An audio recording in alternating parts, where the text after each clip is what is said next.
नाशिक मुंबई महामार्गावर शुक्रवारी रात्रीच्या सुमारास आयशर आणि मारुती क्रेटा कारच्या भीषण अपघातात कारमधील चौघांचा जागीच मृत्यू झाला। शुक्रवारी रात्री 10 वाजेच्या दरम्यान हा अपघात कसा झाला याबाबत प्रत्यक्षदर्शी आणि स्थानिक नागरिकांनी अधिक माहिती दिली। मी ना रस्त्याच्या त्या बाजूला उभो होतो आणि आयसरवाला खूप जोरात होता। त्यावेळी आपली लेन आहे डिवायडरची जी लेन आहे तो ॲक्च्युली चालला होता ओझरला, पण त्याचं नियंत्रण सुटल्यामुळं तो इकडं आला। या बाजूला आल्यामुळं जे ब्रेझामधले जे काही प्रवासी होते त्यांना हे झालं अपघात। अशा प्रकारे ब्रेझा इकडून चालली होती व नाशिकला आयसरवाल्याने येऊन त्यांना ठोकलं। किती मदत झाली? आपण काय मदत केली? मदत करायला आम्ही तर दरवाजा उघडत होतो, पण गाडीचा दरवाजा उघडत नव्हता, गाडी पूर्ण लॉक झाली होती मधून।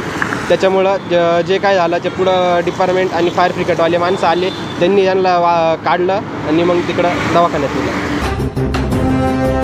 अपघात होताच स्थानिक नागरिकांनी शक्य तितकी मदत केली, मात्र त्यापूर्वीच कारमधील चौघांचा जागीच मृत्यू झाला। तर आयशरचे वाहन चालक हे गंभीर जखमी झाले आहेत। त्यांच्यावर सध्या नाशिकच्या शासकीय जिल्हा रुग्णालयात उपचार सुरू आहेत।